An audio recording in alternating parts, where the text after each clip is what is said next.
ಜೀವನವೆಂಬ ಪಯಣದಲ್ಲಿ ಸುಖ ದುಃಖಗಳು ಬರುತ್ತಲೇ ಇರುತ್ತವೆ. ಆದರೆ ಕೆಲವೊಮ್ಮೆ ಬರುವ ಅಪಾಯಗಳು ನಮ್ಮ ಜೀವನವನ್ನೇ ಬದಲಾಯಿಸಿಬಿಡುತ್ತವೆ.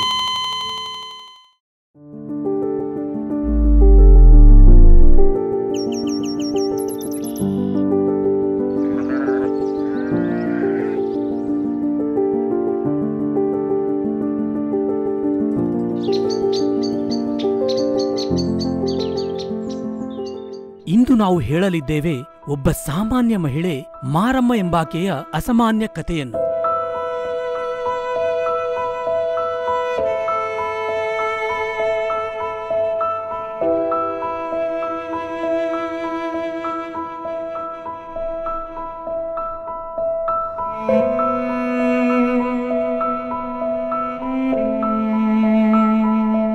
ಹಿರಿಯ ಮಹಿಳೆ ಮಾರಮ್ಮ ಹಳ್ಳಿಯಲ್ಲೇ ಕೆಲಸ ಮಾಡುತ್ತಾ ಬೆಳೆದಾಕೆ.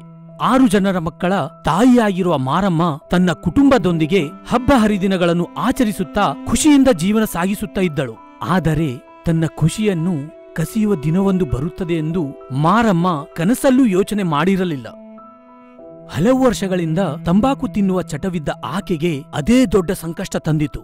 ಬಾಯಿಯಲ್ಲಿ ಚಿಕ್ಕ ಗುಳ್ಳೆಯೊಂದು ಕಾಣಿಸಿಕೊಂಡಿತು.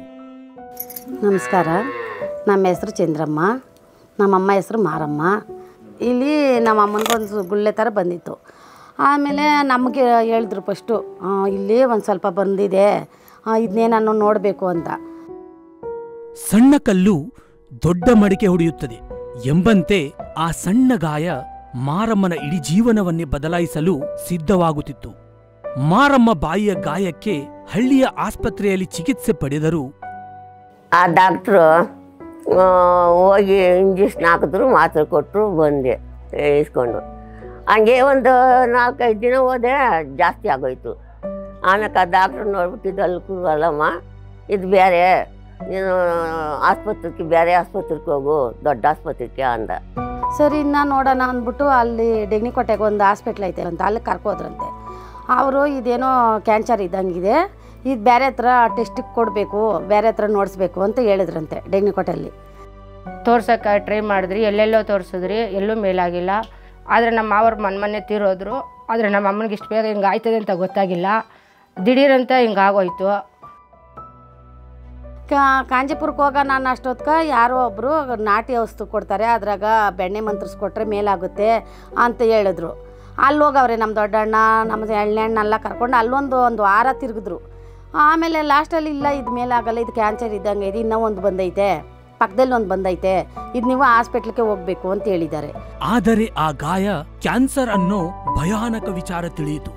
ಖಾಸಗಿ ಆಸ್ಪತ್ರೆಯಲ್ಲಿ ಚಿಕಿತ್ಸೆ ಪಡೆದರೂ ಗಾಯ ಮಾತ್ರ ಗುಣವಾಗದೆ ಇನ್ನಷ್ಟು ಉಲ್ಬಣವಾಯಿತು. ಫಸ್ಟು ಕ್ಯಾನ್ಸರ್ ಬಂದಾಗ ಊಟ ತಿಂತಾ ಇರಲಿಲ್ಲ, ಗಂಜಿ ಮಾತ್ರ ಕುಡಿತಾ ಇದ್ರು. ಅದು ಕುಡಿಯೋಕ್ಕಾಗದ ಒಂದೊಂದ್ಸಲಿ ವಾಮಿಟ್ ಮಾಡ್ತಾ ಇದ್ರು. ಅವರು ಪೈಪ್ ಹಾಕ್ಬಿಟ್ಟು ಗಂಜಿ ಕೊಡ್ತಾ ಇದ್ದಿದ್ದು ಪೈಪ್ನಾಗ. ಮಾತ್ರೆ ಎಲ್ಲ ಕೊಡೋರು, ಚೆಂದಾಗಿ ನೋಡೋರು. ನೋಡಿದ್ರೆ ಕೂಡ ಆ ತಿಂಡಿ ಇಲ್ದಿರ ಆಗಿಲ್ಲ ನನ್ನ ಕೈಯಾಗ. ಒಂದು ದಿನಕ್ಕೆಲ್ಲ ಒಂದು ಗ್ಲಾಸು ಗಂಜಿಯಾಗ ಇರೋಕ್ಕತ್ತದ. ಕೊನೆಗೆ ಆಶಾಭಾವನೆ ಇಟ್ಟುಕೊಂಡ ಮಾರಮ್ಮ ಬೆಂಗಳೂರಿನ ಪ್ರಸಿದ್ಧ ಕ್ಯಾನ್ಸರ್ ಆಸ್ಪತ್ರೆಗೆ ಬಂದರು. ಒಂದು 15 ದಿವಸ ತಿರುಗಿದ್ರು. ಏನೋ ಕ್ಯಾನಿಂಗ್ ಮಾಡಿಸ್ರಿ, ಬ್ಲಡ್ ಕ್ಯಾನಿಂಗು, ಆ ಕ್ಯಾನಿಂಗು, ಈ ಕ್ಯಾನಿಂಗು, ಕಾರ್ಗ 3,000-4,000 ಹೋಗಿ ಬಂದ್ರಿ. ಒಂದು 50,000 ಖರ್ಚಾಯಿತು, ಆಗಿಲ್ಲ ಏನೂ. ಅಷ್ಟರಲ್ಲಾಗಲೇ ಬಾಯಿಯ ಕ್ಯಾನ್ಸರ್ ಸಾಕಷ್ಟು ಹರಡಿಕೊಂಡಿತ್ತು. ಕೀಮೋ ಸೇರಿದಂತೆ ಅನೇಕ ಚಿಕಿತ್ಸೆಗಳಿಗೆ ಒಳಪಟ್ಟರೂ ಮಾರಮ್ಮನ ಪಾಲಿಗೆ ಕ್ಯಾನ್ಸರ್ ಮತ್ತಷ್ಟು ನರಕವಾಗುತ್ತಲೇ ಹೋಯಿತು. ಮುಂದೆ ಈ ಅಮ್ಮ ಇರಲ್ಲ, ನಮಗೆ ಆಗಲ್ಲ, ಉಳಿಯೋದೇ ಇಲ್ಲ, ಎಲ್ಲರೂ ಕೈ ಬಿಟ್ಬಿಟ್ಟಿದ್ರು.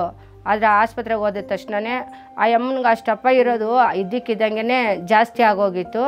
ಎಲ್ಲಿ ನೋಡಿದ್ರು ಸುರಿಯೋದು, ಯಾರು ನೋಡಿದ್ರು ವಾಸನೆ ಅನ್ನೋರು.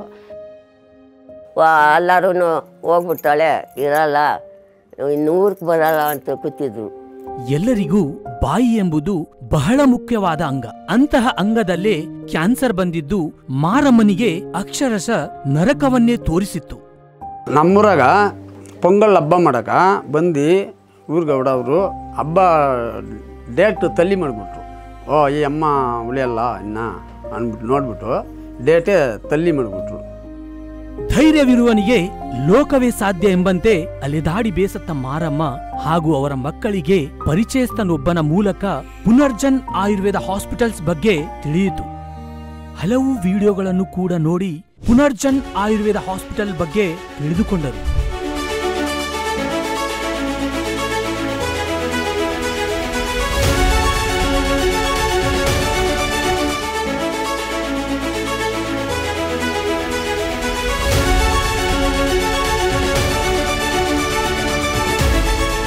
ಕೊನೆಗೆ ಸಾವಿರಾರು ವರ್ಷಗಳ ಹಳೆಯ ಪುರಾತನ ಆಯುರ್ವೇದ ಶಾಸ್ತ್ರದ ಮೇಲೆ ನಂಬಿಕೆ ಇಟ್ಟು ಪುನರ್ಜನ್ ಆಯುರ್ವೇದ ಹಾಸ್ಪಿಟಲ್ಸ್ಗೆ ಬಂದರು. ಆಸ್ಪತ್ರೆಗೆ ಬರುವಾಗ ಮಾರಮ್ಮ ನಡೆಯೋ ಸ್ಥಿತಿಯಲ್ಲೂ ಇರಲಿಲ್ಲ.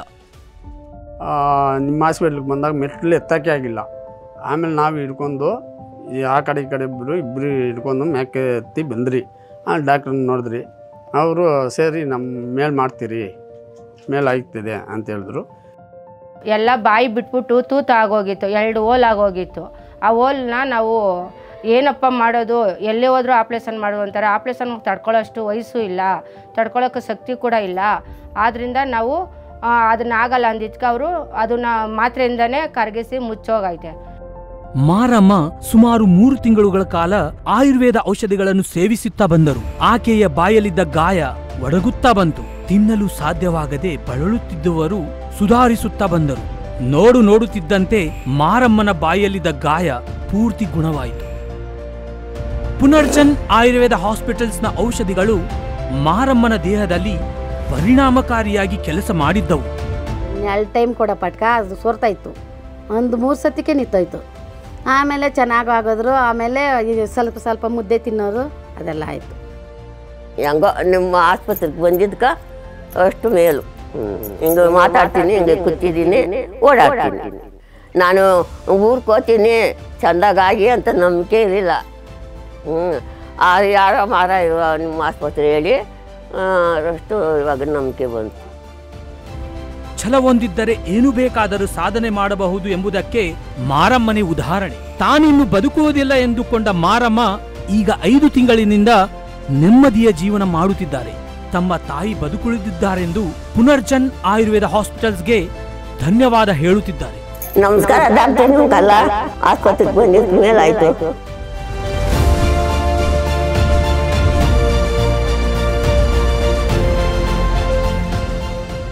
ಜೀವನದಲ್ಲಿ ಎಷ್ಟೇ ಕಷ್ಟಗಳು ಬಂದರೂ ಸೂರ್ಯ ಮುಳುಗಿದ ಮೇಲೆ ಮರಳಿ ಉದಯಿಸುವಂತೆ ಭರವಸೆ ಎಂದು ಸಾಯುವುದಿಲ್ಲ. ಆಯುರ್ವೇದವು ಆ ಭರವಸೆಯ ಒಂದು ಕಿರಣ. ಮಾರಮ್ಮನಂತ ಎಷ್ಟೋ ಜನರು ಪುನರ್ಜನ್ ಆಯುರ್ವೇದ ಹಾಸ್ಪಿಟಲ್ಸ್ಗೆ ಬಂದು ಉತ್ತಮ ಫಲಿತಾಂಶ ಕಂಡಿದ್ದಾರೆ.